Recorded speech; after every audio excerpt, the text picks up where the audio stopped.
বন্ধুরা আজকের এই ভিডিওটি যারাই দেখছেন তাদের কাছে রিকোয়েস্ট থাকবে আপনি যখন রাতের বেলা একা থাকবেন তখন দরজা লাগিয়ে এই ভিডিওটিকে দেখবেন। বন্ধুরা সর্বপ্রথম আমি আমার গ্যালারি থেকে আপনাদের কিছু সংখ্যক ফটো দেখাচ্ছি। এটা কিন্তু আমার জাস্ট একটি নর্মাল ফটো এবং আমি এটাকে এআই এর মাধ্যমে কিন্তু এডিট করেছি। এখান থেকে দেখতেই পাচ্ছেন এআই এর মাধ্যমে খুবই চমৎকারভাবে জাস্ট এক টাচ করে কিন্তু আমি আমার ফটোকে এডিট করেছি এবং ফটোর কোয়ালিটি দেখার পর আপনি কিন্তু অবশ্যই এটা বলতে বাধ্য হবেন যে অঞ্জন টেক এটা কিভাবে করলো। তো আমি আজকের এই ভিডিওতে আপনাদের শিখাই দেব তো এই কাজটিকে কিভাবে করবেন। চলুন ভিডিওটি শুরু করা যাক। বন্ধুরা ভিডিওটি ভালো লাগলে অবশ্যই এখানে লাইক অপশন দেখতে পারবেন, এখানে জাস্ট আপনারা ভিডিওটিকে লাইক করে দিবেন এবং বন্ধুরা আমাদের নতুন ভিডিও পেতে আমাদের এই চ্যানেলটিকে সাবস্ক্রাইব করবেন। সাবস্ক্রাইব করার পর এখানে দেখতে পারবেন নোটিফিকেশন বেল আইকনটি শো হবে, এটাকে জাস্ট অল করে দিবেন।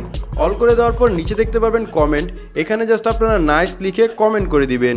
এখানে সিম্পলি আপনারা নাইস লিখে একটি কমেন্ট করে নেবেন। ধন্যবাদ। তো ফার্স্ট অফ অল আমরা কি করব, অ্যাপ্লিকেশনটিকে এখান থেকে ওপেন করব। জাস্ট এখন আপনারা এখান থেকে একটি এরকম টিউটোরিয়াল দেখতে পারবেন। আপনি এখানে ক্রস অপশন দেখতে পারবেন, এটার উপর ক্লিক করে এখান থেকে জাস্ট আপনি ক্রসে ক্লিক করে দিবেন। ক্রসে ক্লিক করার পর আপনি একটু নিচের দিকে আসবেন, এখানে অনেকগুলো ফাংশন কিন্তু আপনি দেখতে পারবেন। জাস্ট আমরা এখান থেকে কি করব, এআই পেট নামের একটি অপশন পেয়ে যাবো, আমরা এটার উপর ক্লিক করে নিব। এটার উপর ক্লিক করার পর এখান থেকে কিন্তু আমাদের গ্যালারিটি শো হবে। আমাদের জাস্ট করতে হবে কি, যে কোনো একটি ছবিকে জাস্ট সিলেক্ট করে নিতে হবে। সিলেক্ট করার পর এখান থেকে আপনি দেখতে পারবেন আপনাদের ফোন থেকে কিন্তু জাস্ট এটা অটোমেটিকলি জেনারেট হবে এবং আপনাদের ফটোকে কিন্তু সে এআই ফটোতে কনভার্ট করে নিবে। এখানে নিচের দিকে যদি আপনি লক্ষ্য করেন তাহলে অসংখ্য ফিল্টার দেখতে পারবেন। এই ফিল্টার গুলো কিন্তু চাইলে আপনি আপনার ফটোর সাহায্যে অ্যাড করতে পারবেন। এখানে কমিক, গেমিং, পেটস অনেকগুলো অপশন কিন্তু দেওয়া আছে। জাস্ট এখান থেকে একটি একটি করে ফিল্টার কিন্তু আপনি ইউজ করতে পারবেন। এখন কথা হচ্ছে কিভাবে এই ফটোটিকে আপনি সেভ করবেন। ফটোটিকে সেভ করার জন্য উপর থেকে জাস্ট সিম্পলি সেভ অপশন দেখতে পারবেন, আপনি সেভে ক্লিক করে নেবেন। আপনি যখনই সেভে ক্লিক করবেন এই ফটোটি কিন্তু আপনার গ্যালারিতে সেভ হয়ে যাবে। তো এখন যদি আমি আমার ফোন থেকে জাস্ট আমার গ্যালারিটিকে ওপেন করি তাহলে দেখুন এখান থেকে কিন্তু আমার গ্যালারিতে ছবিটি চলে আসছে এবং আমি কিন্তু এখান থেকে প্রিভিউ করে দেখতে পারছি। তো এখন কথা হচ্ছে এত চমৎকার অ্যাপ্লিকেশনটি কিভাবে আপনি ইনস্টল করবেন। অ্যাপটিকে ইনস্টল করার জন্য সিম্পলি চলে যাবেন প্লে স্টোরে। প্লে স্টোরে চলে যাওয়ার পর এখানে সার্চ অপশন দেখতে পারবেন, সার্চ অপশনে ক্লিক করে সার্চ করবেন ফটোলিপ লিখে। সিম্পলি আমরা ফটোলিপ লিখে সার্চ করলে আমরা ফার্স্ট যে অ্যাপ্লিকেশনটি দেখতে পারবো